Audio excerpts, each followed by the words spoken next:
it's me Manal. Welcome to my channel. Let's master it. Please watch in full screen. Hi guys, welcome back. അപ്പോൾ നമ്മൾ ഇന്ന് നോക്കാൻ പോകുന്നത് സോളിനോയിഡിനെ കുറിച്ചിട്ടാണ്. What is solenoid? A solenoid is an insulated ആയിട്ടുള്ളൊരു wire. It is wound in the shape of a helix. ഹെലിക്സിൻ്റെ ഷേപ്പിൽ ആ ഷേപ്പ് കൊടുത്തിട്ടുണ്ട്. ഫിഗർ 2.8a നമുക്ക് തന്നിട്ടുണ്ട് ആ ഷേപ്പ്. ഹെലിക്സ് ഷേപ്പിൽ ചുറ്റി വെച്ച വൗണ്ട് ചെയ്തിരിക്കുന്ന ഇൻസുലേറ്റഡ് വയർ, ആ സംഭവത്തിനെയാണ് നമ്മൾ സോളിനോയിഡ് എന്ന് പറയുന്നത്. നമ്മൾ ഈ സോളിനോയിഡുകളിൽ നിന്നാണ് ഉപയോഗിക്കുന്നത് മാഗ്നറ്റിക് എഫക്റ്റ് ഓഫ് ഇലക്ട്രിക് കറൻറ്റിന്. We make use of this effect through solenoids. എല്ലാ സർക്യൂട്ടുകളിലൊക്കെ നമ്മൾ യൂസ് ചെയ്യുന്നത്, മാഗ്നറ്റിക് എഫക്റ്റിനെ യൂസ് ചെയ്യുന്നത് ഈ ഒരു സോളിനോയിഡ് വെച്ചിട്ടാണ്. അപ്പോൾ നമ്മളോട് ഇവിടെ പറയുന്നത് ഒരു സോളിനോയിഡിനെ ഉണ്ടാക്കാനാണ്. അപ്പം നമ്മൾ ആദ്യം ഒരു കോപ്പർ വയർ വെച്ചിട്ട്, ഒരു പ്രത്യേക ലെങ്ത്തിൽ കോപ്പർ വയർ എടുത്തിട്ട് നമ്മളതിനെ വൗണ്ട് ചെയ്യുക. നമ്പർ ഓഫ് ടേൺസ് നമ്മളോട് കൗണ്ട് ചെയ്ത് നോക്കാനൊക്കെ പറയുന്നുണ്ട്. പിന്നെ ഇവർ ചോദിക്കുന്നത്, നമ്മളിത് കറണ്ടുമായിട്ട് കണക്ട് ചെയ്ത് കഴിഞ്ഞാൽ കണ്ടക്ടർ ആയതുകൊണ്ട് ഇവർക്ക് ചുറ്റും എന്തുണ്ടാകും? മാഗ്നറ്റിക് ഫീൽഡ് ലൈൻസ് പ്രൊഡ്യൂസ് ചെയ്യും. ഇങ്ങനെ നിൽക്കുന്ന സോളിനോയിഡിൻ്റെ ഉള്ളിലൂടെ നമ്മളൊരു സോഫ്റ്റ് അയൺ കോർ ഇൻസേർട്ട് ചെയ്യുകയാണെങ്കിൽ, ഒരു സോഫ്റ്റ് അയണിൻ്റെ കോർ ഇൻസേർട്ട് ചെയ്ത് കൊടുക്കുകയാണെങ്കിൽ അതിനെ എന്താണ് പറയുക എന്നാണ് ചോദിക്കുന്നത്. അതിനെ പറയുന്ന പേരാണ് ഇലക്ട്രോ മാഗ്നറ്റ്. കാരണം അത് മാഗ്നറ്റായിട്ട് ആക്ട് ചെയ്യും. അത് മാത്രമല്ല, ഇലക്ട്രിസിറ്റി പാസ് ചെയ്യുന്ന സമയത്ത് മാത്രം ഉണ്ടാകുന്ന ഒരു ടെമ്പററി മാഗ്നറ്റിസം ആണ് അതിന് ചുറ്റും ഉണ്ടാകുന്നത്. അതുകൊണ്ട് അതിന് ഇലക്ട്രോ മാഗ്നറ്റ് എന്നാണ് ആ സ്ട്രക്ചറിനെ പറയുക. സോളിനോയിഡിൻ്റെ ഉള്ളിൽ ഒരു സോഫ്റ്റ് അയോൺ കോർ വെച്ച സ്ട്രക്ചറിന്.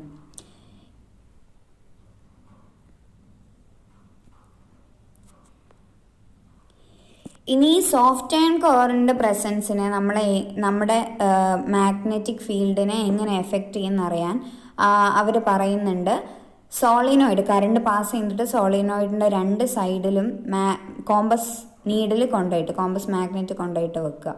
എന്നിട്ട് അതിലെ ഡിഫ്ലക്ഷൻ നമ്മളൊന്ന് നോട്ട് ചെയ്യുക. അതിനുശേഷം സോഫ്റ്റ് അയൺ കോർ വെച്ചിട്ട് പിന്നെയും കോമ്പസ് നീഡിലിനെ കൊണ്ടുപോയി വെക്കുക. അപ്പം നമ്മൾക്ക് കാണാൻ പറ്റും, കോമ്പസ് നീഡിൽ നേരത്തേക്കാളും കൂടുതൽ ഡിഫ്ലക്റ്റ് ചെയ്യും. അപ്പം ഡിഫ്ലക്ഷൻ്റെ ആംഗിൾ കൂടും. ഡിഫ്ലക്ഷൻ കൂടുതലായി കഴിഞ്ഞു എന്ന് വെച്ചിട്ടുണ്ടെങ്കിൽ അവിടെ കൂടുതൽ മാഗ്നറ്റിക് ഫീൽഡ് ഒന്നും കൂടെ ഇൻറ്റൻസ് ആയി, ഒന്നും കൂടെ സ്ട്രെങ്ത് കിട്ടി എന്നാണ് അതിൻ്റെ അർത്ഥം. കൂടുതൽ മാഗ്നറ്റിക് ഡിഫ്ലക്ഷൻ കാണിക്കുന്നത്. അപ്പോൾ സോഫ്റ്റ് അയൺ കോർ ഇൻസേർട്ട് ചെയ്യുന്നത് വഴി മാഗ്നറ്റിക് ഫീൽഡിൻ്റെ സ്ട്രെങ്ത് കൂടുകയാണ് ചെയ്യുന്നത്. പിന്നെ മാഗ്നറ്റിക് കോമ്പസ് വെച്ചിട്ട് നമ്മൾ രണ്ട് എൻഡിലും കൊണ്ടുപോയി വെച്ച് അതിൻ്റെ ഡിഫ്ലക്ഷൻ നോക്കിയിട്ട് നോർത്ത് ഏതാ സൗത്ത് ഏതാ എന്ന് മനസ്സിലാക്കാൻ പറയുന്നുണ്ട്. അതിനുശേഷം ഈ നോർത്തും സൗത്തും കണ്ടുപിടിച്ചതിന് ശേഷം നോർത്തിൽ വരുന്ന ഡയറക്ഷൻ ഓഫ് കറണ്ട്, നോർത്ത് ഫേസിൽ, അതായത് വൺ എൻഡ് ഓഫ് ദ സോളിനോയിഡിൽ ഏതെങ്കിലും ഒരു എൻഡിൽ വരുന്ന, നോർത്തായിട്ട് കാണിക്കുന്ന ആ എൻഡിൽ ഏത് ഡയറക്ഷനിലാണ് കറണ്ട് പോകുന്നത് ആ സോളിനോയിഡിൻ്റെ ആ ഫേസിൽ എന്ന് നോക്കുക. അവിടെ നോർത്ത് ആണെങ്കിൽ ഒബ്വിയസ് ആയിട്ടും ആൻറ്റി ക്ലോക്ക് വൈസിലായിരിക്കും കറണ്ട് ഫ്ലോ, സൗത്ത് ഉള്ളിടത്ത് ക്ലോക്ക് വൈസിലായിരിക്കും കറണ്ട് ഫ്ലോ. അപ്പോൾ അതാണ് നമ്മൾ നേരത്തെ നോക്കിയതാണ്, വരച്ച് കാണിച്ചതാണ് 2.8b ആൻഡ് 2.8cയിൽ കാണിക്കുന്നത്. The end of solenoid at which the current flows in the clockwise direction will be the south pole, and the end at which the current flows in the anti-clockwise direction will be the north pole. South pole north പോളും നമുക്ക് അങ്ങനെ മനസ്സിലാക്കാൻ പറ്റും direction of കറണ്ടിൻ്റെ ബേസിസിൽ. ഇനി നമുക്ക് നോക്കാനുള്ളത് the factors affecting the strength of magnetic field. Magnetic ഫീൽഡിൻ്റെ സ്ട്രെങ്ത്തിനെ ഡിറ്റർമൈൻ ചെയ്യുന്ന കുറച്ച് ഫാക്ടേഴ്സ്, അല്ലെങ്കിൽ അതിനെ എഫക്റ്റ് ചെയ്യുന്ന കുറച്ച് ഫാക്ടേഴ്സ്. ഒന്നാമത്തെ നിങ്ങൾക്ക് തന്നിട്ടുണ്ട് ഇൻറ്റൻസിറ്റി ഓഫ് ഇലക്ട്രിക് കറണ്ട്. നമ്മൾ മേലെ ചെയ്ത എക്സ്പെരിമെൻറ്റിൻ്റെ ഒബ്സർവേഷൻസ് ആണ് നമ്മളിവിടെ എഴുതുന്നത്. കറണ്ട് ഇൻക്രീസ് ചെയ്യുകയാണെങ്കിൽ, കറണ്ടിൻ്റെ ഇൻറ്റൻസിറ്റി കൂട്ടുകയാണെങ്കിൽ നമുക്ക് വരുന്ന മാഗ്നറ്റിക് ഫീൽഡിൻ്റെ സ്ട്രെങ്ത്ത് കൂടും. അതുപോലെ തന്നെ നമ്പർ ഓഫ് ടേൺസ് ഇൻക്രീസ് ചെയ്യുകയാണെങ്കിൽ മാഗ്നറ്റിക് ഫീൽഡിൻ്റെ സ്ട്രെങ്ത്ത് കൂടും. സോഫ്റ്റ് അയൺ കോർ ഇൻസേർട്ട് ചെയ്യുന്നത് വഴിയും സ്ട്രെങ്ത്ത് കൂടും. പിന്നെ നമ്മളിവിടെ കാണിക്കാത്ത വേറെ രണ്ട് പോയിന്റ്സ് എന്ന് വെച്ചാൽ, നമ്മൾ വെക്കുന്ന സോഫ്റ്റ് അയൺ കോറിൻ്റെ ക്രോസ് സെക്ഷൻ, ചെറിയ സോഫ്റ്റ് അയൺ കോറാണ് വെക്കുന്നത് എങ്കിൽ അതിൻ്റെ ക്രോസ് സെക്ഷണൽ ഏരിയ ചെറുതാണെങ്കിൽ സ്ട്രെങ്ത്ത് കുറവായിരിക്കും. കൂടുതൽ കട്ടിയുള്ള അല്ലെങ്കിൽ ഡയമീറ്റർ ഉള്ള സോഫ്റ്റ് അയൺ കോറാണ് വെക്കുന്നതെങ്കിൽ ഇൻസേർട്ട് ചെയ്യുന്നതെങ്കിൽ strength of magnetic field increase ചെയ്യും. പിന്നെ ക്രോസ് സെക്ഷണൽ ഏരിയ ഓഫ് സോളിനോയിഡിനെ നമ്മൾ ക്രോസ് സെക്ഷൻ എടുത്ത് നോക്കുകയാണെങ്കിൽ അതിൻ്റെ ഏരിയ എന്താണോ ആ ഏരിയ കൂടുന്നതിനനുസരിച്ചിട്ടും ഇൻറ്റൻസിറ്റി ഓഫ് മാഗ്നറ്റിക് ഫീൽഡ് അല്ലെങ്കിൽ strength of magnetic field increase ചെയ്യും. അപ്പോൾ ഈ സോളിനോയിഡിൻ്റെ ഉള്ളിൽ സോഫ്റ്റ് അയൺ കോർ വെക്കുന്നത് വഴി എങ്ങനെയാണ് മാഗ്നറ്റിക് ഫീൽഡ് ഇൻറ്റൻസിറ്റി അല്ലെങ്കിൽ സ്ട്രെങ്ത് ഇൻക്രീസ് ചെയ്യുന്നതെന്ന് ചോദിച്ചാൽ, നമുക്ക് ഓരോ സബ്സ്റ്റൻസിനും ഓരോ മീഡിയത്തിൽ കൂടെ അല്ലെങ്കിൽ ഓരോ വേവ്സിനും ഓരോ മീഡിയത്തിലൂടെ പോകാനുള്ള ഒരു കഴിവുണ്ട്. ഓരോ മീഡിയത്തിലൂടെ ഓരോരോ വെലോസിറ്റിയിലായിരിക്കും ഇവർ പോകുക. അപ്പം നമ്മൾ സൗണ്ട് പ്രൊഡ്യൂസ് ചെയ്യുകയാണെങ്കിൽ എയറിൽ നമ്മൾ സൗണ്ട് പ്രൊഡ്യൂസ് ചെയ്യുന്ന അത്ര ദൂരത്തിൽ സൗണ്ട് കേൾക്കൂല, നമ്മൾ വാട്ടറിലാണ് അതേ സൗണ്ട് പ്രൊഡ്യൂസ് ചെയ്യുന്നത് എങ്കിൽ. അപ്പോൾ സൗണ്ട് എന്ന് പറഞ്ഞ ഈ ഒരു വേവിന് എയർ മീഡിയത്തിലൂടെയാണ് കൂടുതൽ വെലോസിറ്റി. അതുപോലെ തന്നെ ഈ പറഞ്ഞിരിക്കുന്ന മാഗ്നറ്റിക് ഫീൽഡ് ലൈനുകൾക്ക് എയറിനേക്കാളും കൂടുതൽ പാസ് ചെയ്യാൻ എളുപ്പം അയേണിലൂടെയാണ്. സോഫ്റ്റ് അയേൺ കോർ വെക്കുന്നത് വഴി എന്താ സംഭവിക്കുന്നതെന്ന് വെച്ചാൽ, പുറത്തൂടെ അതിൻ്റെ സോളിനോയിഡിൻ്റെ ഉള്ളിലുള്ള എയറിലൂടെ പാസ് ചെയ്ത എല്ലാ മാഗ്നറ്റിക് ഫീൽഡ് ലൈനുകളും ഇനി കോറിൻ്റെ ഉള്ളിലൂടെ പാസ് ചെയ്യാൻ നോക്കും. അപ്പോൾ എല്ലാ ഫീൽഡ് ലൈൻസും ഒന്നും കൂടെ സോളിനോയിഡിൻ്റെ അടുത്തോട്ട് വരും. They come near to the solenoid. അപ്പം സോളിനോയിഡിൻ്റെ തൊട്ടടുത്ത് ഇമ്മീഡിയറ്റ് എൻവയൺമെൻറ്റിലെല്ലാം സ്ട്രെങ്ത് എന്ത് ചെയ്യും, കൂടുതൽ മാഗ്നറ്റിക് ഫീൽഡ് ലൈൻസ് വരുന്നത് വഴി സ്ട്രെങ്ത് ഇൻക്രീസ് ചെയ്യും. അപ്പോൾ ഇങ്ങനെയാണ് സോഫ്റ്റ് അയൺ കോർ വെക്കുന്നത് വഴി strength of magnetic field increase ചെയ്യുന്നത്. അപ്പോൾ നമ്മൾ 2 തരം മാഗ്നറ്റ്സ് ഇതുവരെ നമ്മൾ പഠിച്ചത് വെച്ചിട്ട് 2 തരം മാഗ്നറ്റ്സിന് നമുക്കറിയാം. ഫസ്റ്റ് ചാപ്റ്ററിൻ്റെ സ്റ്റാർട്ടിങ്ങിലും ഇവർ രണ്ടുപേരെയും തന്നെ തന്നിട്ടുണ്ടായിരുന്നു. സാധാരണ ബാർ മാഗ്നറ്റ്, നാച്ചുറലി ഒക്കറിങ് സാധാരണ ബാർ മാഗ്നറ്റ്, പിന്നെ ഒരു ഇലക്ട്രോ മാഗ്നറ്റ് അല്ലെങ്കിൽ സോളിനോയിഡ്. അത് നമ്മൾ കറണ്ട് പാസ് ചെയ്ത് ഉണ്ടാക്കിയെടുക്കുന്നതാണ് അതിൻ്റെ ഉള്ളിലെ മാഗ്നറ്റിസം. അപ്പോൾ രണ്ടും തമ്മിലുള്ളത് എന്തൊക്കെ ഡിഫറൻസസ് ആണ് ഉള്ളത് എന്നാണ് നമ്മളിനി നോക്കേണ്ടത്. ബാർ മാഗ്നറ്റിൻ്റെ കേസിൽ ബാർ മാഗ്നറ്റിൻ്റെ മാഗ്നറ്റിസം പെർമനൻ്റ് ആണ്, ഒരിക്കലും മാറൂല.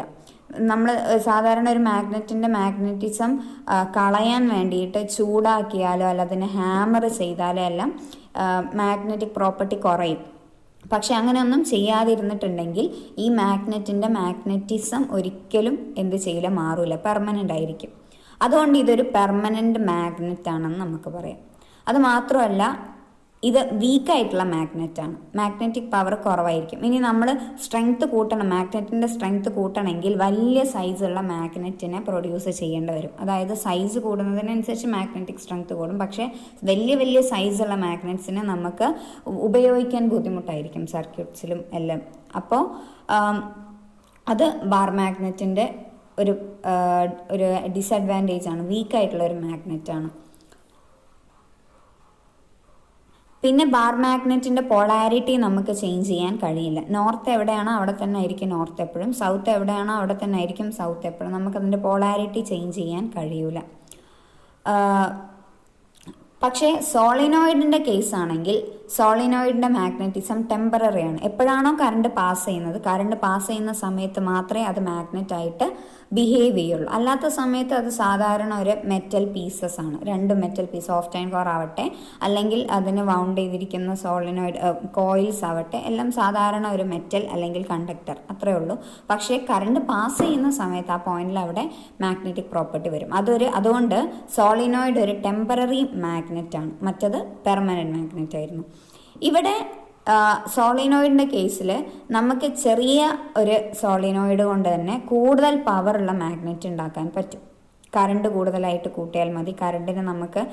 കറണ്ടിൻ്റെ മാഗ്നിറ്റ്യൂഡ് കൂട്ടുന്നത് വഴി, നമ്പർ ഓഫ് ടേൺസ് കൂട്ടുന്നത് വഴി, മേലെ പറഞ്ഞ എല്ലാ ഫാക്ടേഴ്സും, എഫക്റ്റ് ചെയ്യുന്ന എല്ലാ ഫാക്ടേഴ്സും കൂട്ടുന്നത് വഴി നമുക്ക് എന്ത് ചെയ്യാൻ പറ്റും, കൂടുതൽ സ്ട്രെങ്ത് ഉള്ള മാഗ്നറ്റിനെ പ്രൊഡ്യൂസ് ചെയ്യാൻ പറ്റും. പക്ഷേ അത് ബാർ മാഗ്നറ്റിൽ നടക്കില്ല. ബാർ മാഗ്നറ്റിൻ്റെ സ്ട്രെങ്ത്തിനെ നമുക്ക് ചേഞ്ച് ചെയ്യാൻ കഴിയില്ല. പക്ഷേ ഇവിടെ സോളിനോയിഡിൽ നമുക്ക് ചേഞ്ച് ചെയ്യാം. പിന്നെ സോളിനോയിഡ് ചെറിയ സൈസിൽ തന്നെ കൂടുതൽ സ്ട്രെങ്ത് ഉള്ള മാഗ്നറ്റ് പ്രൊഡ്യൂസ് ചെയ്യാം. അപ്പം സ്ട്രോങ് മാഗ്നറ്റ് ആണ് സോളിനോയിഡ് ടെമ്പററി ആണെങ്കിലും സ്ട്രോങ് മാഗ്നറ്റ് ആയിരിക്കും. അതുപോലെ polarity of the magnet produced can be changed. നമുക്ക് പോളാരിറ്റി ചേഞ്ച് ചെയ്യാം. നോർത്തും സൗത്തും നമുക്ക് മാറ്റണം എന്നുണ്ടെങ്കിൽ ഡയറക്ഷൻ ഓഫ് കറണ്ട് ഫ്ലോ മാറ്റിയാൽ മതി. കറണ്ടിൻ്റെ ഡയറക്ഷൻ മാറ്റുമ്പോൾ കോയിലിൻ്റെ ഉള്ളിൽ കൂടെ അതുവരെ ക്ലോക്ക് വൈസ് ആയിട്ട് പോയിരുന്ന ഫേസിലൂടെ ഇപ്പോൾ ആൻറ്റി ക്ലോക്ക് വൈസ് ആയിട്ട് കറണ്ട് ഫ്ലോ ചെയ്യും. ആൻറ്റി ക്ലോക്ക് വൈസ് ആയിട്ട് ഫ്ലോ ചെയ്യുമ്പോൾ അവിടെ നോർത്ത് പ്രൊഡ്യൂസ് ചെയ്യും. നേരത്തെ ക്ലോക്ക് വൈസ് ആയിരുന്നപ്പോൾ അവിടെ സൗത്ത് ആണെങ്കിൽ ഇപ്പോൾ അവിടെ നോർത്ത് പ്രൊഡ്യൂസ് ചെയ്യും. സോ കറണ്ട് ഫ്ലോൻ്റെ ഡയറക്ഷൻ മാറ്റുന്നതിനനുസരിച്ചിട്ട് polarity of the magnet can also be changed. അപ്പോൾ ഇത്രയും കാര്യങ്ങളാണ് ബാർ മാഗ്നറ്റിലും സോളിനോയിഡിലും തമ്മിൽ വരുന്ന വ്യത്യാസം, ഡിഫറൻസസ് ഇതെല്ലാമാണ്. ഓക്കെ, അപ്പോൾ നമുക്കിനി അടുത്ത ടോപ്പിക്കിലോട്ട് കിടക്കാം. അടുത്തത് ഒരു ഇൻട്രസ്റ്റിംഗ് ആയിട്ടുള്ള ടോപ്പിക്കാണ് use of magnetic effect of electricity. നമ്മളിപ്പോൾ എങ്ങനെയാണ് ഇലക്ട്രിസിറ്റിയിൽ നിന്ന് മാഗ്നറ്റിക് ഫീൽഡ് പ്രൊഡ്യൂസ് ചെയ്യുന്നതെന്നുള്ളത് മനസ്സിലാക്കിയെടുത്തു. പക്ഷെ അതിനെ നമ്മൾ ഉപയോഗിക്കേണ്ടേ, നമുക്കത് യൂസ്ഫുൾ ആവണം, അത് നമ്മൾ യൂസ് ചെയ്യണം. അപ്പം അത് യൂസ് ചെയ്തിട്ട് എങ്ങനെയാണ് നമ്മൾ അതിനെ യൂസ് ചെയ്യുന്നത്, അതിൽ നിന്ന് ഒരു മെക്കാനിക്കൽ മൂവ്മെൻറ്റ് എങ്ങനെയാണ് ഉണ്ടാക്കിയെടുക്കുന്നത് എന്നുള്ളതാണ് നമ്മൾ ഇനിയുള്ള ടോപ്പിക്കിൽ പഠിക്കാൻ പോകണം. അപ്പം അതിനാദ്യം തന്നെ നമുക്കൊരു എക്സ്പെരിമെൻ്റ് തന്നിട്ടുണ്ട്. എല്ലാ ടോപ്പിക്കിലും നമുക്ക് സ്റ്റാർട്ടിങ്ങിൽ തന്നെ കുറച്ച് എക്സ്പെരിമെൻറ്റ്സ് തരികയാണ് ചെയ്യുന്നത്. അപ്പം നമ്മൾക്ക് ഇവിടെ ഒരു എക്സ്പെരിമെൻ്റ് തന്നിട്ടുണ്ട്. ആ എക്സ്പെരിമെൻറ്റിൽ ഒരു മാഗ്നറ്റിക് ഫീൽഡിനും വേണ്ടിയിട്ട് നമ്മൾ അവിടെ ഒരു യു മാഗ്നറ്റിനെ പ്ലേസ് ചെയ്തിട്ടുണ്ട്. ഒരു യു മാഗ്നറ്റിന് ഒരു എൻഡിൽ നോർത്ത് പോളുണ്ട്, മറ്റേ എൻഡിൽ സൗത്ത് പോളുണ്ട്. ഈ മാഗ്നറ്റിക് ഫീൽഡിലായിക്കൊണ്ട് നമ്മൾ വേറൊരു കണ്ടക്ടറിനെ AB എന്നുള്ള ഒരു കണ്ടക്ടറിന് നമ്മൾ പാരലായിട്ട് പ്ലേസ് ചെയ്തു, ഹാങ് ചെയ്ത് വെച്ചു, തൂക്കിയിട്ടു. നമ്മളവിടെ സസ്പെൻഡ് ഇരിക്കുകയാണ് AB എന്ന കണ്ടക്ടറിനെ. കണ്ടക്ടർ ഒരു സർക്യൂട്ടുമായിട്ട് കണക്റ്റഡ് ആണ്. അപ്പോൾ ഈ കണ്ടക്ടറിൻ്റെ ഉള്ളിലൂടെ ഇനി കറണ്ട് പാസ് ചെയ്യുന്ന സമയത്ത് കണ്ടക്ടറിന് ചില മാറ്റങ്ങളെല്ലാം വരും. അതായത് ഒരു മാഗ്നറ്റിക് ഫീൽഡിൽ കറണ്ട് ക്യാരിയിങ് ആയിട്ടുള്ള ഒരു കണ്ടക്ടറിനെ പ്ലേസ് ചെയ്യുമ്പോൾ, അത് മാത്രമല്ല ആ conductor is free to move ചെയ്യാൻ, ഇൻഡിപെൻഡൻ്റ് ആയിട്ട് മൂവ് ചെയ്യാൻ പറ്റുന്ന കണ്ടക്ടർ ആണെങ്കിൽ അതൊരു മൂവ്മെൻറ്റ് എക്സിക്യൂട്ട് ചെയ്യും, അത് നീങ്ങും, അതിനൊരു മൂവ്മെൻ്റ് ഉണ്ടാകും. ആ മൂവ്മെൻറ്റ് നമ്മളൊരു എക്സ്പെരിമെൻ്റ് വഴി കാണിക്കാം, നന്നായിട്ട് മനസ്സിലാവും. അപ്പോൾ ഇനി ആ മൂവ്മെൻറ്റിനെ ഡിസൈഡ് ചെയ്യുന്ന ഒരു റൂളുണ്ട്. ആ റൂളൂടെ പറഞ്ഞിട്ട് വേണം നമുക്ക് ആ എക്സ്പെരിമെൻറ്റിലോട്ട് കിടക്കാൻ. അപ്പോൾ റൂൾ എന്താണെന്ന് വെച്ചിട്ടുണ്ടെങ്കിൽ ഫ്ലെമിങ്സ് ലെഫ്റ്റ് ഹാൻഡ് റൂളാണ്. Fleming's left hand rule. നേരത്തെ നമ്മൾ പറഞ്ഞത് ഒരു റൈറ്റ് ഹാൻഡ് റൂളാണ്, റൈറ്റ് ഹാൻഡ് തമ്പ് റൂൾ. ഇവിടെ ലെഫ്റ്റ് ഹാൻഡ് റൂളാണ്, Fleming's left hand rule. Hold your finger, four ഫിംഗറിനെയും മിഡിൽ ഫിംഗറിനെയും തമ്പിനെയും പെർപെൻഡിക്കുലർ വിത്ത് ഈച്ച് അതറായിട്ട് നമ്മൾ പിടിക്കുക. തമ്മിൽ പെർപെൻഡിക്കുലറായിട്ട്, മ്യൂച്വലി പെർപെൻഡിക്കുലറായിട്ട് പിടിച്ചതിന് ശേഷം മാഗ്നറ്റിക് ഫീൽഡിൻ്റെ ഡയറക്ഷനിൽ ഫോർ ഫിംഗറിനെയും കറണ്ടിൻ്റെ ഡയറക്ഷനിൽ മിഡിൽ ഫിംഗറിനെയും പ്ലേസ് ചെയ്ത് കഴിഞ്ഞാൽ തമ്പ് എങ്ങോട്ടാണോ ഡയറക്റ്റ് ചെയ്യുന്നത്, എങ്ങോട്ടാണോ പോയിൻ്റ് ചെയ്യുന്നത്, ആ ഡയറക്ഷനിലായിരിക്കും ഒരു കറണ്ട് ക്യാരിയിങ് കണ്ടക്ടറിന് ഫോഴ്സ് എക്സ്പീരിയൻസ് ചെയ്യാം. അപ്പോൾ ഒരു കറണ്ട് ക്യാരിയിങ് കണ്ടക്ടറിനെ നമ്മളൊരു മാഗ്നറ്റിക് ഫീൽഡിൽ വെച്ചിട്ടുണ്ടെങ്കിൽ അതിനൊരു ഫോഴ്സ് എക്സ്പീരിയൻസ് ചെയ്യും. ഈ എക്സ്പീരിയൻസ് ചെയ്യുന്ന ഫോഴ്സിൻ്റെ ഡയറക്ഷൻ കാണാനാണ് ഫ്ലെമിങ്സ് ലെഫ്റ്റ് ഹാൻഡ് റൂൾ ഉപയോഗിക്കുന്നത്. ഫ്ലെമിങ്സ് ലെഫ്റ്റ് ഹാൻഡ് റൂളിൽ പറയുന്നത് ലെഫ്റ്റ് ഹാൻഡിലെ തമ്പ്, ഇൻഡെക്സ്, പിന്നെ അതുപോലെ മിഡിൽ ഫിംഗർ, ഈ 3 ഫിംഗേഴ്സിനെയും നമ്മൾ പെർപെൻഡിക്കുലർ ആയിട്ട് പിടിക്കുക. അതിനുശേഷം കറണ്ടിൻ്റെ ഡയറക്ഷനിൽ middle finger, forefinger in the direction of magnetic field വെച്ചിട്ടുണ്ടെങ്കിൽ തമ്പ് പോയിന്റ് ചെയ്യുന്നത് ഏത് ഡയറക്ഷനിലോട്ടാണോ ആ ഡയറക്ഷനിലാണ് കണ്ടക്ടറിൻ്റെ മേലെ ഫോഴ്സ് എക്സ്പീരിയൻസ് ചെയ്യുക. അപ്പോൾ കണ്ടക്ടർ ഫോഴ്സ് എക്സ്പീരിയൻസ് ചെയ്യുന്ന ഡയറക്ഷനിലാണ് മൂവ്മെൻറ്റ് നടക്കുക. അപ്പോൾ കണ്ടക്ടർ മൂവ് ചെയ്യുന്നത്, കണ്ടക്ടറിന് മോഷൻ വരിക ഫോഴ്സിൻ്റെ ഡയറക്ഷനിലാണ്. അപ്പോൾ ആ ഡയറക്ഷൻ കാണിക്കാനുള്ളതാണ് ഈ ഫ്ലെമിങ്സ് ലെഫ്റ്റ് ഹാൻഡ് റൂൾ. ഇനി നമുക്ക് എക്സ്പെരിമെൻ്റ് ഒന്ന് കണ്ടു നോക്കാം. നമ്മളൊരു കറണ്ട് ക്യാരിയിങ് കണ്ടക്ടറിനെ മാഗ്നറ്റിക് ഫീൽഡിൽ സസ്പെൻഡ് ചെയ്ത് വെച്ചിരിക്കുകയാണ്. അപ്പം ബാറ്ററി കണക്ട് ചെയ്തിട്ടുണ്ട്. ബാറ്ററീൻ്റെ പോസിറ്റീവിൽ നിന്ന് നെഗറ്റീവിലോട്ട് കറണ്ട് പാസ് ചെയ്യുന്നുണ്ട്. കറണ്ടിൻ്റെ ഡയറക്ഷൻ നമ്മളവിടെ ശ്രദ്ധിക്കണം.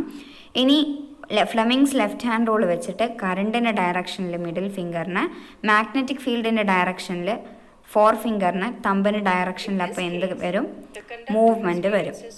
താഴോട്ടേക്കാണ് മാഗ്നറ്റിക് ഫീൽഡ് കൊടുത്തിരിക്കുന്നത്. കറണ്ട് പോകുന്ന ഡയറക്ഷൻ അവിടെ കാണിച്ചിട്ടുണ്ട്. അപ്പോൾ മോഷൻ വരുന്ന ഡയറക്ഷൻ, ഫോഴ്സ് വരുന്ന ഡയറക്ഷനാണ് യെല്ലോ ആരോ വെച്ച് കാണിക്കുന്നത്. ഇനി നമ്മൾ ഡയറക്ഷൻ ഓഫ് കറണ്ട് ചേഞ്ച് ചെയ്യണം. ബാറ്ററീനെ മാറ്റി വെച്ചു, ബാറ്ററീനെ തിരിച്ചു വെച്ചു. അപ്പം കറണ്ടിൻ്റെ ഡയറക്ഷൻ മാറും. കറണ്ടിൻ്റെ ഡയറക്ഷൻ മാറുന്നതിനനുസരിച്ചിട്ട് മാഗ്നറ്റിക് ഫീൽഡിൻ്റെ ഡയറക്ഷനിൽ മാറ്റമൊന്നുമില്ല, താഴോട്ട് തന്നെയാണ്. പക്ഷേ കറണ്ടിൻ്റെ ഡയറക്ഷൻ മാറി. അപ്പം നമ്മൾ മിഡിൽ ഫിംഗറിനെ മാറ്റി വെക്കണം, തിരിച്ചു വെക്കണം. അപ്പോൾ ഫോഴ്സിൻ്റെ ഡയറക്ഷൻ നമ്മൾക്ക് കിട്ടും. ആ ഡയറക്ഷനിലാണ് കണ്ടക്ടറിന് മൂവ്മെൻറ്റ് ഉണ്ടാവുക. ഇതാണ് ഫ്ലെമിങ്സ് ലെഫ്റ്റ് ഹാൻഡ് റൂൾ. നമുക്ക് ഫിഗർ 2.11 തന്നിട്ടുണ്ട്. ഫോഴ്സിൻ്റെ ഡയറക്ഷൻ കാണാൻ മാഗ്നറ്റിക് ഫീൽഡിനെ 4 ഫിംഗർ വെച്ചിട്ട് കറണ്ടിനെ മിഡിൽ ഫിംഗർ വെച്ചിട്ട് കാണിക്കുക. ആ ഡയറക്ഷനിൽ വെച്ച് കഴിഞ്ഞാൽ ഫോഴ്സിൻ്റെ ഡയറക്ഷൻ നമ്മൾക്ക് കിട്ടും. ഇനി ഇതിൻ്റെ ബേസിസിൽ ഈ ഒരു കാര്യം, ഈ റൂള് വെച്ചിട്ട് നമുക്ക് ഫോഴ്സ് വരുന്നത് എങ്ങനെയെന്നുള്ളത് മനസ്സിലായി. ഇനി ഇതാണ് നമ്മൾ മോട്ടറിൽ ഉപയോഗിക്കുന്ന പ്രിൻസിപ്പിൾ. അപ്പോൾ മോട്ടോർ പ്രിൻസിപ്പിൾ എന്ന് വെച്ചാൽ എന്താണ് ഇവിടെ മോട്ടോർ പ്രിൻസിപ്പിൾ?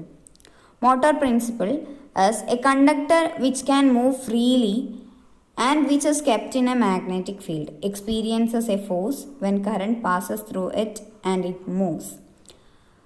ഒരു കറണ്ട് ക്യാരിയിങ് കണ്ടക്ടറിനെ നമ്മളൊരു മാഗ്നറ്റിക് ഫീൽഡിൽ ഫ്രീ ആയിട്ട് വെച്ചിട്ടുണ്ടെങ്കിൽ, അതിന് നീങ്ങാൻ പാകത്തിന്, മൂവ് ചെയ്യാൻ പാകത്തിന് ഫ്രീ ആയിട്ട് വെച്ചിട്ടുണ്ടെങ്കിൽ അതിന് മേലെ ഒരു ഫോഴ്സ് വരികയും ആ കണ്ടക്ടർ അത് കാരണം മൂവ് ചെയ്യുകയും ചെയ്യും. ഈ പ്രിൻസിപ്പിളാണ് നമ്മൾ മോട്ടറിൽ ഉപയോഗിക്കുന്നത്.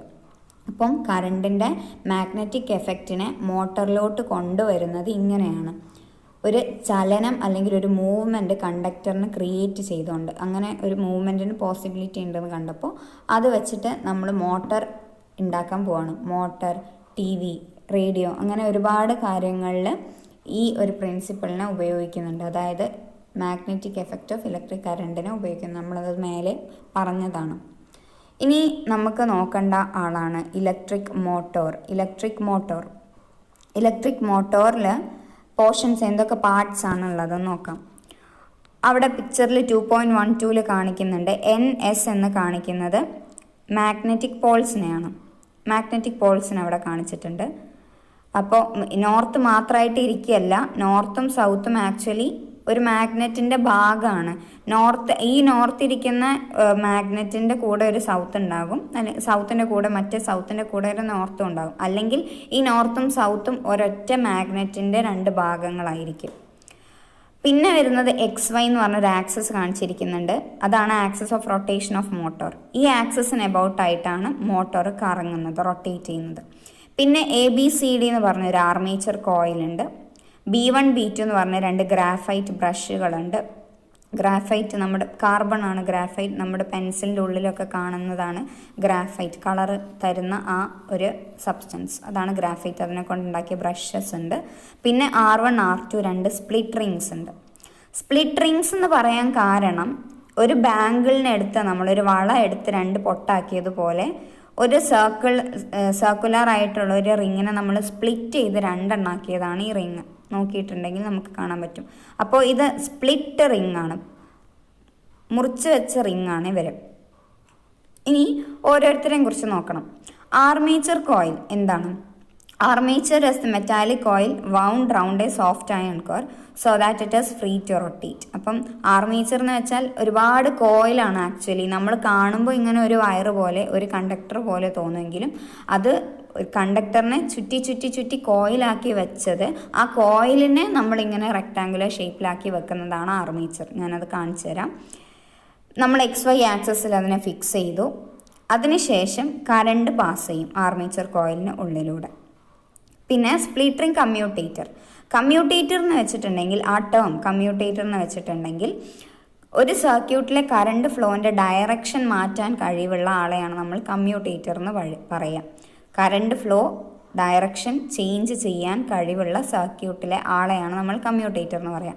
ഇവിടെ ഈ സർക്യൂട്ടിൽ അല്ലെങ്കിൽ മോട്ടോർ സർക്യൂട്ടിൽ, ഇലക്ട്രിക് മോട്ടോറിൽ കണ്ടിന്യൂസ് ആയിട്ട് കറണ്ടിൻ്റെ ഡയറക്ഷൻ ആർമേച്ചർ കോയിലിൽ ചേഞ്ച് ചെയ്യുന്ന ആളാണ് ഇവിടെ സ്പ്ലിറ്റ് റിംഗ്. അതുകൊണ്ടാണ് നമ്മളതിനെ സ്പ്ലിറ്റ് റിംഗ് കമ്മ്യൂട്ടേറ്റർ എന്ന് വിളിക്കുന്നത്. If the rotation of the armature is to be sustained, the direction of current through the armature should continuously keep on changing. The split rings helps to change the direction of current through the coil every half rotation. ആ every half rotation എങ്ങനെയാണെന്നുള്ളത് നമ്മൾ വീഡിയോയിൽ കാണും. Hence it is also called split ring commutator. അപ്പം motor പ്രിൻസിപ്പിളിൻ്റെ ബേസിസിലാണ് ഇത് work ചെയ്യുന്നത്. നമുക്ക് നോക്കാം. അതിൻ്റെ വീഡിയോ കാണുമ്പോൾ നമുക്ക് നന്നായിട്ട് ക്ലിയർ ആകും പോർഷൻസ് എല്ലാം. Let's go to the video. DC motor. Working principle of DC motor. Working principle of DC motor is very simple. നമുക്ക് ഒരു മാഗ്നറ്റിക് ഫീൽഡിൽ കണ്ടക്ടറിനെ വെച്ചിട്ടുണ്ടെങ്കിൽ ഈ കണ്ടക്ടർ റൗണ്ട് ഷേപ്പിൽ ഒരു റെഡ് റൗണ്ട് ഷേപ്പിൽ നമുക്ക് കറണ്ട് ക്യാരിയിങ് കണ്ടക്ടറിനെ കാണിച്ചിരിക്കുന്നുണ്ട്. അത് എന്താണെന്ന് വെച്ചാൽ ആ കറണ്ട് ക്യാരിയിങ് കണ്ടക്ടർ നമ്മൾക്ക് നേരെയാണ് വരുന്നത്. അതാണ് ആ റൗണ്ട് ഷേപ്പിനെ കൊണ്ട് ഉദ്ദേശിക്കുന്നത്. അപ്പോൾ കറണ്ടിൻ്റെ ഡയറക്ഷൻ എന്ന് വെച്ചിട്ടുണ്ടെങ്കിൽ എവേ ഫ്രം ദ ഫ്രെയിം ആണ്. നമ്മുടെ ഈ മൊബൈൽ വ്യൂവിൽ നിന്നും പുറത്തോട്ട് നമ്മളുടെ അടുത്തോട്ട് നമ്മുടെ ഫേസിലോട്ടാണ് കറണ്ടിൻ്റെ ഫ്ലോ ഡയറക്ഷൻ. പിന്നെ മാഗ്നറ്റിക് ഫീൽഡിൻ്റെ ഡയറക്ഷൻ നോർത്ത് ടു സൗത്ത് ആണ്. അപ്പോൾ നമ്മൾക്ക് ഈ രണ്ട് ഡയറക്ഷൻസ് അറിയാം. നോർത്ത് ടു സൗത്ത്, അതായത് ലെഫ്റ്റിൽ നിന്ന് റൈറ്റിലോട്ട്. ഈ ഒരു പിക്ചറിൽ ലെഫ്റ്റിൽ നിന്ന് റൈറ്റിലോട്ടാണ് ഡയറക്ഷൻ ഓഫ് മാഗ്നറ്റിക് ഫീൽഡ്. അപ്പോൾ ഡയറക്ഷൻ ഓഫ് മാഗ്നറ്റിക് ഫീൽഡിൽ നമ്മൾ ഇൻഡെക്സ് ഫിംഗർ അല്ലെങ്കിൽ ഫോർ ഫിംഗറിനെ വെക്കുക. ഡയറക്ഷൻ ഓഫ് കറണ്ടിൻ്റെ ഡയറക്ഷനിൽ നമ്മൾ മിഡിൽ ഫിംഗറിനെ വെച്ച് കഴിഞ്ഞാൽ തമ്പ് മേലോട്ടാണ് പോയിന്റ് ചെയ്യുക. അപ്പോൾ അതാണ് ആ റെഡ് ആരോ ആയിട്ട് കാണിച്ചിരിക്കുന്നത് മേലോട്ട് ഫോഴ്സിൻ്റെ ഡയറക്ഷനാണ്. അപ്പോൾ ആ ഡയറക്ഷനിലാണ് നമ്മുടെ കണ്ടക്ടർ ഇങ്ങനെ ഫ്രീ ആയിട്ട് വെച്ചിട്ടുണ്ടെങ്കിൽ ഈ ഒരു ഫീൽഡിൽ, ഈ ഒരു മാഗ്നറ്റിക് ഫീൽഡിൽ കണ്ടക്ടർ മേലോട്ടാണ് നീങ്ങുക. അപ്പോൾ മേലോട്ടാണ് അതിന് ഡിസ്പ്ലേസ്മെൻറ്റ് വരിക. Okay. Experience some force in particularly direction.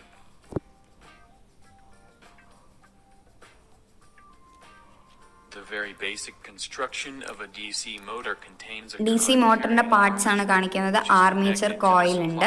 Through commutator segments and brushes.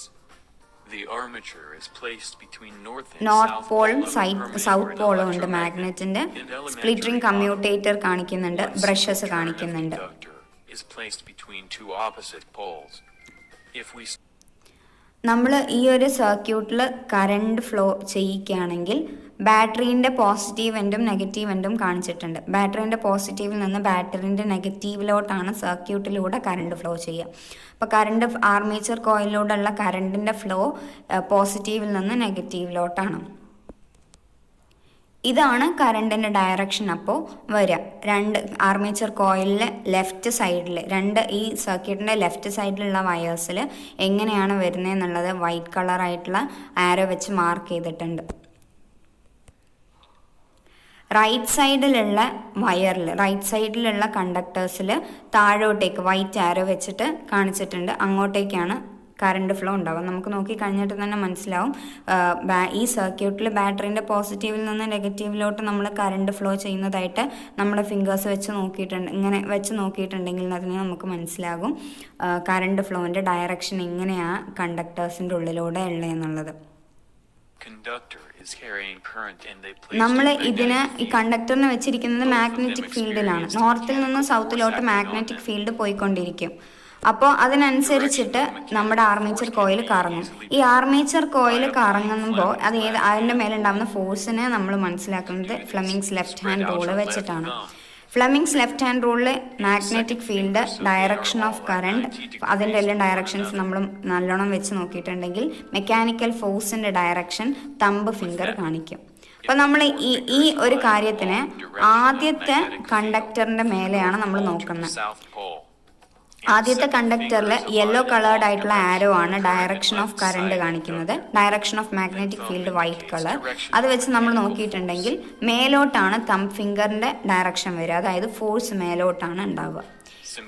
ഇനി ഇതുപോലെ തന്നെ തൊട്ട് ഓപ്പോസിറ്റ് ആയിട്ട് വരുന്ന കണ്ടക്ടറിന്റെ മേലെ മാഗ്നറ്റിക് ഫീൽഡിന്റെ ഡയറക്ഷൻ കാണിക്കുന്നുണ്ട്. കറണ്ടിന്റെ ഡയറക്ഷൻ കാണിച്ചു യെല്ലോ കളേർഡ്. അങ്ങനെയാണെങ്കിൽ ഫോഴ്സിന്റെ ഡയറക്ഷൻ താഴോട്ടായിരിക്കും, റെഡ് കളറിൽ കാണിക്കുന്നു.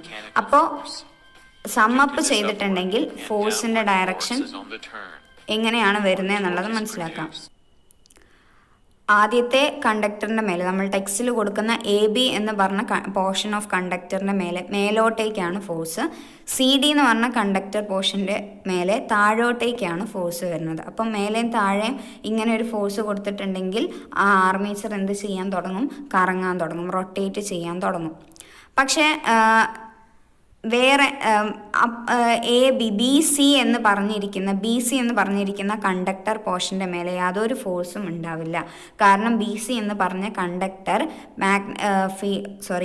മാഗ്നറ്റിക് ഫീൽഡിന് പാരലലാണ്. മാഗ്നറ്റിക് ഫീൽഡ് ലൈനിന് പാരലായിട്ട് വരുന്ന കണ്ടക്ടറിൻ്റെ മേലെ കറണ്ട് പാസ് ചെയ്താലും അതിൻ്റെ മേലെ ഫോഴ്സ് ഒന്നും ആക്ട് ചെയ്യൂല. നമുക്കത് എക്സസൈസിൽ ടെക്സ്റ്റിൽ ചാപ്റ്ററിന് ശേഷം വരുന്ന എക്സസൈസസിലൊരു ക്വസ്റ്റ്യൻ ഉണ്ട്. ആ ക്വസ്റ്റ്യനിൽ അതിനെപ്പറ്റി അവിടെ ചോദിക്കുന്നുണ്ട് അതിനെ പറ്റിയിട്ട്. അപ്പം മാഗ്നറ്റിക് ഫീൽഡിൽ ഒരു കറണ്ട് ക്യാരിങ് കണ്ടക്ടറിനെ മാഗ്നറ്റിക് ഫീൽഡിനെ പാരലായിട്ട് വെച്ചാൽ അതിൻ്റെ മേലെ യാതൊരു ഫോഴ്സും ആക്ട് ചെയ്യൂല. പെർപെൻഡിക്കുലർ ആയിട്ടോ അല്ലെങ്കിൽ ഏതെങ്കിലും ഒരു ആംഗിളിലോ വെച്ചെങ്കിൽ മാത്രമേ അതിൻ്റെ മേലെ ഫോഴ്സ് ആക്ട് ചെയ്യുള്ളൂ. അതുകൊണ്ട് തന്നെ നമ്മുടെ ആർമേച്ചർ കോയിലിൻ്റെ ബി സി എന്ന് പറഞ്ഞ കണ്ടക്ടർ പോർഷന് യാതൊരു ഫോഴ്സും ആക്ട് ചെയ്യില്ല. അതുപോലെ തന്നെ എ ഡി എന്ന് പറഞ്ഞിരിക്കുന്ന പോർഷനും ഫോഴ്സുകളൊന്നും ആക്ട് ചെയ്യില്ല. അപ്പോൾ ഫോഴ്സ് എപ്പോഴും ആക്ട് ചെയ്യുക A B and C D, ഈ രണ്ട് പോർഷൻസ് ഓഫ് ആർമേച്ചർ കോയിലാണ്. ഈ എ ബി സി ഡി എന്നുള്ള വാക്കുകൾ ഞാൻ ടെക്സ്റ്റിലുള്ള പിക്ചറിൻ്റെ ബേസിസിലാണ് പറയണത്, ടെക്സ്റ്റിലുള്ള ഫിഗറിൻ്റെ ബേസിസിലാണ് പറയണത്. ഓക്കെ, ഇനി റൊട്ടേഷന് ശേഷം ഒരു റൊട്ടേഷൻ ഹാഫ് റൊട്ടേഷൻ കഴിഞ്ഞിട്ടുണ്ടെങ്കിൽ സ്പ്ലിറ്റ് റിങ്ങുകളുടെ സ്പ്ലിറ്റിന് നേരെയാണ് ബ്രഷ് വരിക. അതായത് അവിടെ വെച്ചിട്ട് കണക്ഷൻ പോവും, കണക്ഷൻ ഇല്ലാണ്ടായി പോവും, സർക്യൂട്ട് കണക്ഷൻ ഇല്ല. പക്ഷെ അതുവരെ കറങ്ങിക്കൊണ്ടിരുന്ന ആ ആർമേച്ചറിന്റെ ഇനേർഷ്യ വെച്ചിട്ട് അത് പിന്നെയും കറങ്ങിക്കഴിയുമ്പോൾ എന്ത് സംഭവിക്കും? സ്പ്ലിറ്റ് റിങ്സ് തമ്മിൽ മാറ്റം വന്നു. സ്പ്ലിറ്റ് റിങ്ങുകൾ വേറെ നേരത്തെ കണക്ട് ചെയ്തിരുന്ന ബ്രഷിനോട്, നേരത്തെ കണക്ട് ചെയ്തിരുന്ന സ്പ്ലിറ്റ് റിങ്ങിൻ്റെ പോർഷനോടല്ല ഇപ്പം ആ ബ്രഷ് കണക്ട് ചെയ്തിരിക്കുന്നത്. നേരത്തെ B1 എന്നുള്ള ബ്രഷ് R1 എന്നുള്ള റിങ്ങിനോടാണ് കണക്ട് ചെയ്തിരുന്നതെങ്കിൽ, അല്ലെങ്കിൽ R2 എന്നുള്ള റിങ് B2 എന്നുള്ള ബ്രഷിനോടാണ് കണക്ട് ചെയ്തിരുന്നതെങ്കിൽ ഹാഫ് റൊട്ടേഷന് ശേഷം സ്പ്ലിറ്റും കഴിഞ്ഞതിന് ശേഷം സ്പ്ലിറ്റിന് നേരെ ബ്രഷ് എത്തിക്കഴിഞ്ഞാൽ കണക്ഷൻ അവിടെ സ്റ്റോപ്പായി, കണക്ഷൻ കട്ടായിപ്പോയി. അതിനുശേഷം പിന്നെയും കറങ്ങുമ്പോൾ B1 എന്ന ബ്രഷിന് നേരെ R2 എന്ന റിങ്ങും B2 എന്ന ബ്രഷിന് നേരെ R1 എന്ന റിങ്ങുമാണ് വരിക.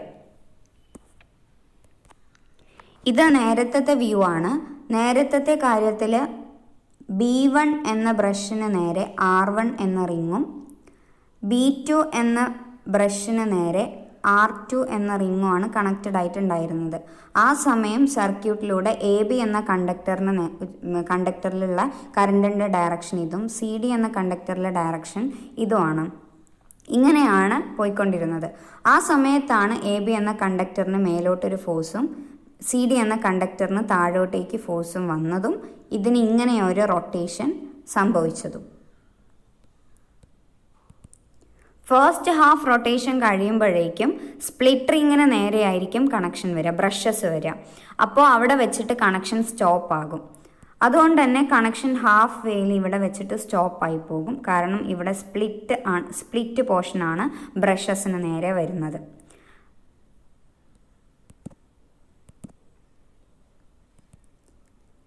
അതിനുശേഷം B1 എന്ന ബ്രഷിന് നേരെ R2 എന്ന റിങ് എത്തും. അതുപോലെ B2 എന്ന ബ്രഷിന് നേരെ R1 എന്ന റിങ് എത്തും. റിങ്സ് നേരെ എക്സ്ചേഞ്ച്ഡ് ആകും. അപ്പോൾ നമ്മൾ ഫ്ലെമിങ്സ് ലെഫ്റ്റ് ഹാൻഡ് റൂൾ വെച്ച് നോക്കുകയാണെങ്കിൽ കറണ്ടിൻ്റെ ഡയറക്ഷൻ നമുക്കറിയാം, കാരണം ബാറ്ററി മാറ്റുന്നില്ല. കറണ്ടിൻ്റെ ഡയറക്ഷൻ വെച്ച് നോക്കിയിട്ട് മാഗ്നറ്റിക് ഫീൽഡ് ലൈനിൻ്റെ ഡയറക്ഷനും വെച്ച് നോക്കിയിട്ട് നമ്മൾ ഫ്ലെമിങ്സ് ലെഫ്റ്റ് ഹാൻഡ് റൂൾ വെക്കുമ്പോൾ ഇപ്പോൾ സി ഡി എന്ന കണ്ടക്ടറാണ് ഇവിടെ ഇരിക്കുന്നത്. സി ഡി എന്ന കണ്ടക്ടറിന് മേലോട്ടേക്കൊരു ഫോഴ്സും AB എന്ന ഈ കണ്ടക്ടറിന് താഴോട്ടേക്ക് ഫോഴ്സും എക്സ്പീരിയൻസ് ചെയ്യും. അപ്പോൾ ഇങ്ങോട്ടേക്ക് കറങ്ങിക്കൊണ്ടിരുന്ന ഈ ആർമേച്ചർ പിന്നെയും അതേ ഡയറക്ഷനിൽ തന്നെ കറങ്ങിക്കൊണ്ടിരിക്കും. അപ്പം സെയിം ഡയറക്ഷനിൽ ആർമേച്ചർ കോയിൽ കറങ്ങിക്കൊണ്ടിരിക്കണം എന്നുണ്ടെങ്കിൽ, റൊട്ടേറ്റ് ചെയ്തുകൊണ്ടിരിക്കണം എന്നുണ്ടെങ്കിൽ സ്പ്ലിറ്റ് റിങ് അത്യാവശ്യമാണ്. സ്പ്ലിറ്റ് റിങ് ആണ് ഇവിടെ അതിന് സഹായിക്കുന്ന രീതിയിൽ സർക്യൂട്ടിലെ കറണ്ടിൻ്റെ ഫ്ലോ മാറ്റിക്കൊണ്ടിരിക്കുന്നത്, കറണ്ട് ഫ്ലോവിൻ്റെ ഡയറക്ഷൻ ചേഞ്ച് ചെയ്തുകൊണ്ടിരിക്കുന്നത്. ഓക്കെ, അപ്പോൾ അതാണ് നമ്മുടെ ഇലക്ട്രിക്കൽ മോട്ടോർ. നമ്മൾ കറണ്ട് വെച്ചിട്ട് കറണ്ട് കണ്ടക്ടറിലൂടെ പാസ് ചെയ്ത് ആ കണ്ടക്ടറിനെ നമ്മൾ മാഗ്നറ്റിക് ഫീൽഡിൽ വെച്ച് കറണ്ടും മാഗ്നറ്റിക് ഫീൽഡും തമ്മിലുള്ള ആ ഒരു റിലേഷൻ വെച്ചുകൊണ്ട് നമ്മൾ അതിനെ എന്ത് കൊടുത്തു, അതിന് മെക്കാനിക്കൽ മൂവ്മെൻറ്റ് ക്രിയേറ്റ് ചെയ്തെടുത്തു. അതിൽ നിന്ന് അപ്പം നമുക്ക് ഈ മോട്ടർ വെച്ചിട്ട് ഇനി ഫാൻ യൂസ് ചെയ്യാം, മിക്സി ഗ്രൈൻഡേഴ്സ് യൂസ് ചെയ്യാം, അങ്ങനെ ഒരുപാട് ഉപയോഗങ്ങൾ ഇതിൽ നിന്ന് കിട്ടും. അപ്പം കറണ്ട് ഇലക്ട്രിക്കൽ എനർജിയിൽ നിന്ന് മെക്കാനിക്കൽ എനർജി ഉണ്ടാക്കിയെടുക്കുന്ന സമയത്ത് ഉള്ളിൽ സംഭവിക്കുന്ന കാര്യമാണ് ഈ മോട്ടോർ പ്രിൻസിപ്പിൾ.